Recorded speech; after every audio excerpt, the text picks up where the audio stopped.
So guys, natapos na natin yung pagkabit ng kanyang brake pads, which is electric handbrake ito.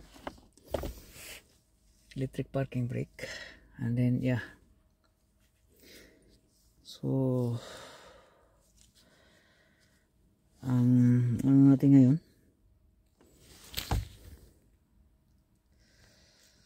So natapos na natin.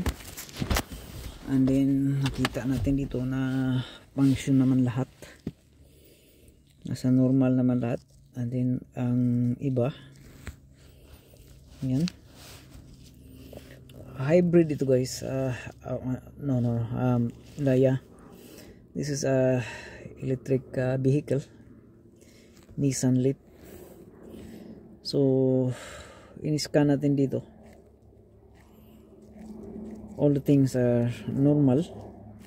Nakita nyo, normal lahat. Okay, so babalik tayo. Yan yung mga programs na tinitingnan natin kung mayroong sira one of these. At napansin natin na wala namang sira, no? Lahat okay naman lahat, pati yung kanyang power supply okay. And then yeah, try natin i-switch off. Switch on. And then tatanggalin natin yung natin. And then ibabalik natin yung kanyang cover dito sa OBD ports. OBD ports. And then patrasin natin. So i-release muna natin yung kanyang foot brake dito. Yan, naka-release na. And then engage, that is neutral. Reverse.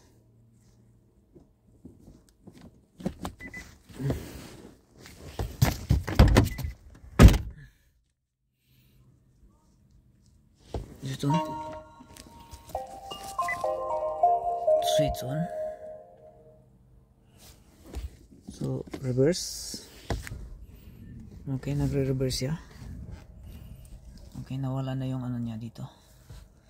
And then drive natin. Okay, ayos. And then lagay natin sa neutral.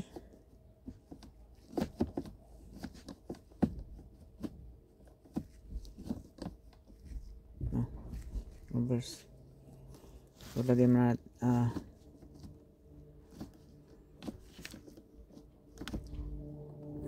okay, try natin sa park.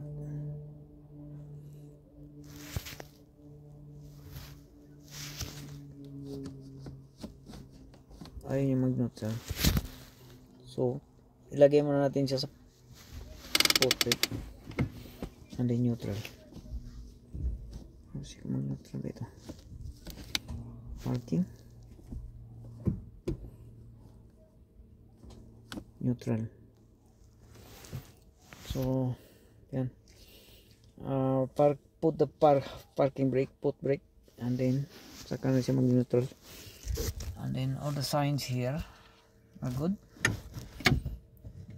Nag-release na siya, sensors okay and everything.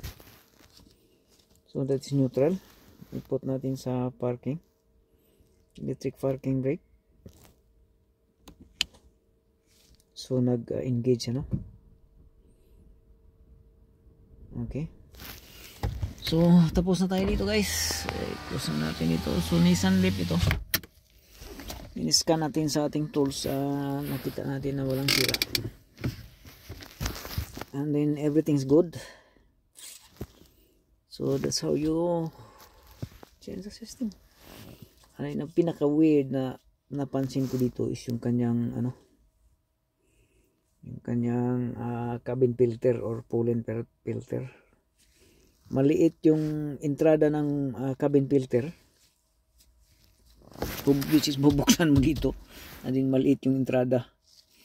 So kailangan mong i-squeeze mo yung kamay mo doon paloob, pati yung cabin filter i-squeeze mo din, and then pagdating sa loob ng cabin, sa inside the cabin filter itself, inside the cabin, the filter will just expand on its own. So yun na napansin natin na weird na design dito.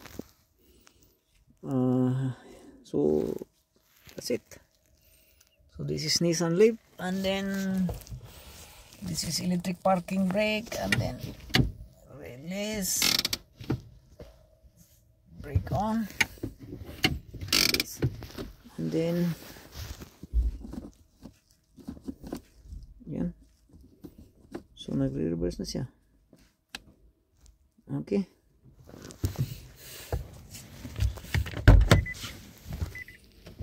So switch on, switch off. Ayos na ito sir. Ang ano lang nito is yeah, good naman lahat. In-scan natin. Ayos naman lahat. Ano mo daw? I-drive mo daw? Sige, ikot natin. I-drive mo. Isang ikot tayo sa talaga. Hindi natin. Ikaw na lang mag-ikot. Sumama ka sa akin. Kala kung ano, sabay tayo. Mahal ang bayad yan.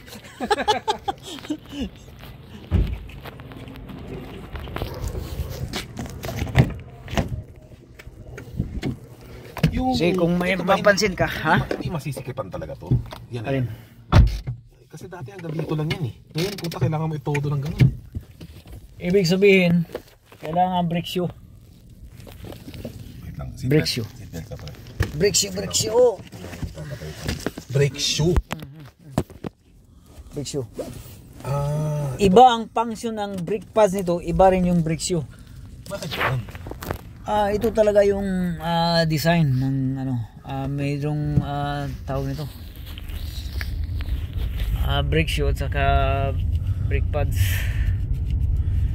So actually mas maganda nga yung combination sa brake pads at saka brake shoe. Mas maganda eh. So anong kailangan ko bilhin pala? Brake shoe? Brake shoe. Nung inano mo yung yung pollen filter, sobrang may dirty. apat na. Dirty talaga. 4 years nandun yung pollen filter eh. Pwede mo tingnan eh. Matigas yung brakes, ano? Hindi. Nanibago, I mean, yung parang... Nanibago. Oo. Nanibago. Pero may tulog talaga yan.